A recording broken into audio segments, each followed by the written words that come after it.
Hello students, मैं हूँ रमा विभू और मैं क्लास 8th का इक्वेशन चैप्टर का एक्सरसाइज 2.2 का मैं एग्जाम्पल के सम लाई हूँ स्टूडेंट्स।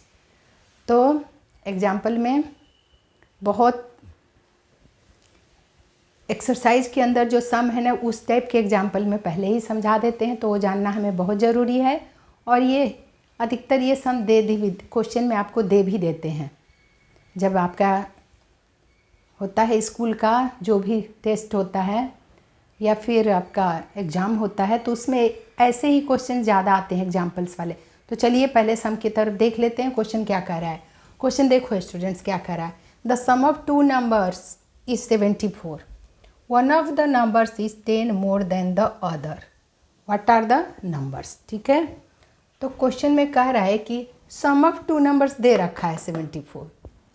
दो नंबरों का सम तो दे रखा है, लेकिन दोनों जो दो नंबर है वो अननोन है, लेकिन थोड़ा हिंट्स दे दिए हैं ये कि one of the numbers is 10 more than the other.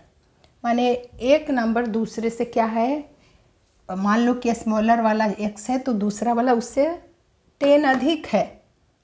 ऐसा बोल रहा है कि एक नंबर दूसरे से 10 अधिक है। तो what are the numbers.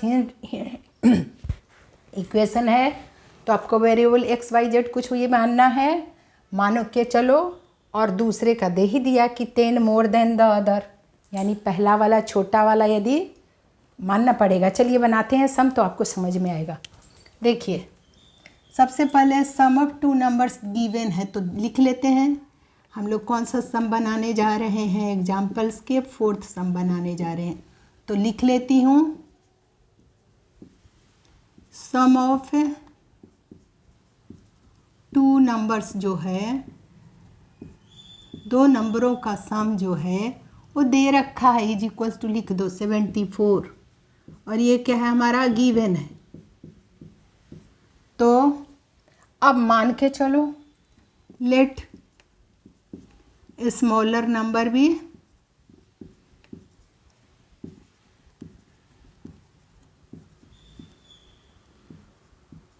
x मान के चले, तो देन बिगर नंबर क्या हो जाएगा, उससे जो बड़ा नंबर है, या सेकंड भी लिख सकते हो। फर्स्ट नंबर भी x तो सेकंड नंबर भी x प्लस, ऐसे भी लिख दो। मैं बिगर और स्मॉलर का यहाँ इस्तेमाल कर रही हूँ। सो बिगर नंबर इज, क्योंकि उसमें वो 10 अधिक है। One of the number is 10 more then अधिक, मैंने पहले वाला जब x है तो दूसरा वाला x प्लस 10 हो जाएगा, क्योंकि 10 मोर देन बोल रहा है। तो then bigger number is equals to क्या लिखोगे, x प्लस 10 हो जाएगा। यही होगा स्टूडेंट्स। दो नंबर हमने मान लिया, x का वैल्यू निकाल लेंगे तो हमारा सम अब बन जाने वाला है। So according to the question अब लिखो। देयरफॉर क्वेश्चन के अनुसार हम चल रहे हैं। अब जैसा क्वेश्चन बोला है, according to the question, question के अनुसार हम चल रहे हैं। देखिए पहला नंबर प्लस x है, दूसरा नंबर x प्लस 10 है। ये पहला नंबर, ये दूसरा नंबर, दोनों का सम दे रखा है हमारा कितना, 74। यही तो इक्वेशन होता है ना स्टूडेंट्स। RHS में कुछ वैल्यू दे रखा होता है, LHS में कुछ वैल्यू दे रहता है, जिसमें वेरिएबल होते हैं x y z। तो हमने बना लिया, हमने इक्वेशन यहाँ पे बना लिया। तो अब x का वैल्यू फाइंड कर लेंगे तो हमारा सम बन जाएगा। और दोनों अननोन नंबर, जो दोनों अननोन नंबर है उसको हम फाइंड भी कर लेंगे, और हम चेक भी कर सकते हैं यहाँ भी, क्योंकि इक्वेशन है, इक्वेशन में हम आंसर भी फाइंड कर लेते हैं। तो चलिए और लिखिए इक्वेशन में 1x, x प्लस एक्स मतलब वन कोफिशिएंट न्यूमरल का छुपा होता है। x का मतलब होता है 1x, और 2, 3, 4 का तो वैल्यू दे ही रखा होता है। 1 को लिखते नहीं है, तो 1x प्लस 1x 2x हो गया। 2x प्लस 10 का वैल्यू हमारा क्या आ गया, 74। तो क्या हम सीखे थे अभी तक स्टूडेंट्स कि जो भी हमारा वेरिएबल है उनके साथ जो प्लस रहता है उसको हटाने के लिए क्या करते हैं, उल्टा करते हैं। लेकिन मैं अब डायरेक्ट आपको ट्रांसपोजिंग मेथड बताने वाली हूँ, क्योंकि अब उतना लिख के बहुत लंबा ऐसे ही सम होता है। तो अब सीखो अब। और सीधे लिखो 2x इज इक्वल्स टू, मैं ट्रांसपोज कर रही हूँ, न्यूमरल है ना, इक्वल के लिखते ही RHS में जो नंबर दे रखा है 74 है, तो उसकी तरफ +10 को इधर भेजूंगी मैं। RHS में LHS वाला नंबर जो है इसके साथ 2x के साथ +10 था, तो जब RHS में आया तो -10 हो जाएगा, उल्टा साइन हो जाएगा। बस अब लिखना नहीं है, बहुत लेंदी, जो हम सीखे शुरू में। सो 2x इज इक्वल टू क्या होगा, माइनस करो, 4 में से 0 गया तो 4 ही रहेगा, 7 में से 1 गया तो क्या हो गया 6, 64 हमारा आ गया। 74 में से 10 माइनस किए तो ठीक है स्टूडेंट्स। सो अब ये 2 से अभी भी x का वैल्यू नहीं आया, हमारा 2 से मल्टीप्लाई है, तो क्या करूँ मैं। x का वैल्यू लाने के लिए मल्टीप्लाई है तो डिवाइड करिए, इक्वेशन में ट्रांसफ़र करिए अब हर नंबर को।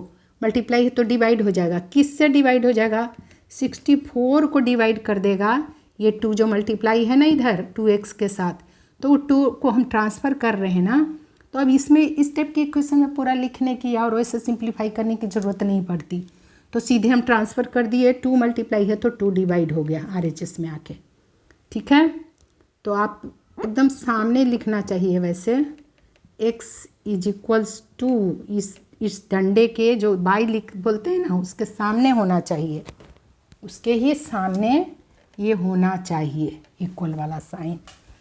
और तो चलिए स्टूडेंट्स, क्या हो गया हमारा, कट जाएगा, 2 1 जा 2, 2 30, 32 2 जा 64 होता है।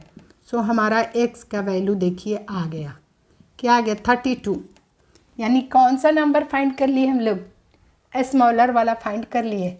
स्मॉलर नंबर x ही तो माने थे, तो x का वैल्यू क्या आ गया हमारा 32 आ गया।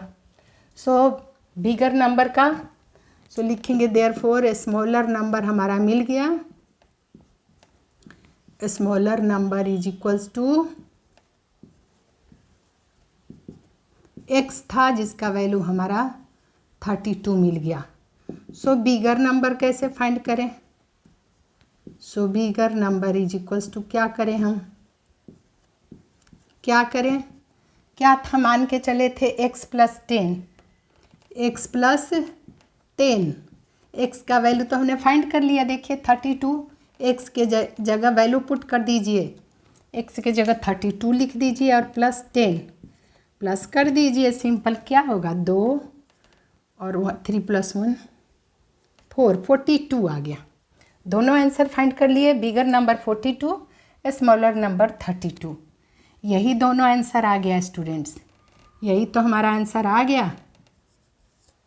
एक आंसर ये आया और एक आंसर ये आया, यही 2 आंसर हैं हमारे, यानी हमारा आंसर मिल गया यहीं पे, यही तो आंसर है। पहला वाला स्मॉलर का 32, आप ऐसे नहीं लिखो तो सामने सामने ही लिखो, दोनों यही तो बोला आपका क्वेश्चन में, क्या बोला कि व्हाट आर द नंबर्स, तो स्मॉलर नंबर 32 आंसर और बिगर नंबर हमारा 42 आंसर। लेकिन अब हम चेक भी कर लेते हैं क्या दोनों का सम हमारा 74 आ रहा है, तभी हम समझेंगे कि हमने सही बनाया, ठीक है। कहाँ इक्वेशन ये है, ये यहाँ पर करो, दोनों को प्लस किए तो 2x + 10 इज इक्वल टू 74 आना चाहिए हमारा, 2x + 10 इज इक्वल टू 74 करो, या दोनों नंबरों को प्लस कर दो तब भी आ जाएगा। तो ये दोनों नंबरों का सम ही तो है ये जो है 2x + 10 क्या है हमारा इक्वेशन में, यही तो करती हूँ, वैल्यू पुट करती हूँ मैं किस में, LHS में, क्योंकि कोफिशिएंट तो हमारा x वाला यही है ना 2x, यानी कि जिसे हम क्या बोलते हैं वेरिएबल तो यही है ना। तो चलो चेक कर लेते हैं, यदि चेक LHS में RHS आ जाए तो हमारा 2x + x + 10 की जगह लिख रही हूँ मैं, दोनों प्लस किए तो 2x + 10 यहाँ वैल्यू पुट कर रही हूँ। LHS इज इक्वल टू क्या है हमारा, देखिए LHS हमारा है 2x + 10 है और हमें आना चाहिए RHS में 74, तो देखिए आ जाएगा 2 × x का वैल्यू क्या लाई मैं 32 लाई और उसमें +10 कर दीजिए, देखिए तो क्या बॉडी मास के हिसाब से क्या आ जाएगा, 2 2 जा 4, 3 2 जा 6 +10 है, अब प्लस को कर लीजिए, देखिए आ गया 0 + 4 4, 6 + 1 7। चेक भी हो गया हमारा, चेक भी कर लिया, हमारा सम सही है। हम LHS से चले और RHS पर पहुंच गए, है ना स्टूडेंट्स। कितना आसान। तो इक्वेशन हम अननोन नंबर को भी फाइंड कर लिए। यहाँ आप लिख सकते हो कि हम LHS से चले और RHS पे पहुंच गए। एज रिक्वायर्ड, या एज रिक्वायर्ड नहीं लिखो तो चेक्ड लिख दो। तो यही तो सम था स्टूडेंट्स। तो मुझे उम्मीद है आपको इक्वेशन में मान के अब हम बना सकते हैं कुछ भी। तो अलजेब्रा हमारे लिए मैथमेटिक्स का बहुत बड़ा पार्ट है, जो अननोन नंबर, एक से एक अननोन, जैसे जैसे बड़े क्लास में जाएंगे हर अननोन नंबर को हम फाइंड कर लेंगे। तो आपको उम्मीद है हम एक एक स्टेप में बताई हूँ, आपको समझ में आ गया होगा। डायरेक्ट यदि LHS = RHS नहीं पहुँचना चाहते हो, चेक नहीं लिखा है, तो आप चेक कर सकते हो दिमाग में कि हम सम सही बनाए हैं कि नहीं। इन दोनों नंबरों को प्लस कर दो, 32 और 42 को, दोनों का सम क्या आ जाए, यदि RHS यानी 74 आ जाए। दोनों का सम 74 दे रखा था, तो आपको समझ में आ गया कि हमने सही बनाए हैं। चेक तो दिया नहीं था, लेकिन चेक भी करके हम अपना पता लगा लेते हैं कि सम सही है कि नहीं। तो ये अच्छा तरीका है स्टूडेंट्स। ठीक है, मैं मिलती हूँ अगले सम के साथ। और आपको वीडियो पसंद आए तो आप लाइक करिए, शेयर करिए, और नए हैं तो सब्सक्राइब करिए, खूब रिवाइज करिए। मिलती हूँ अगले सम के साथ।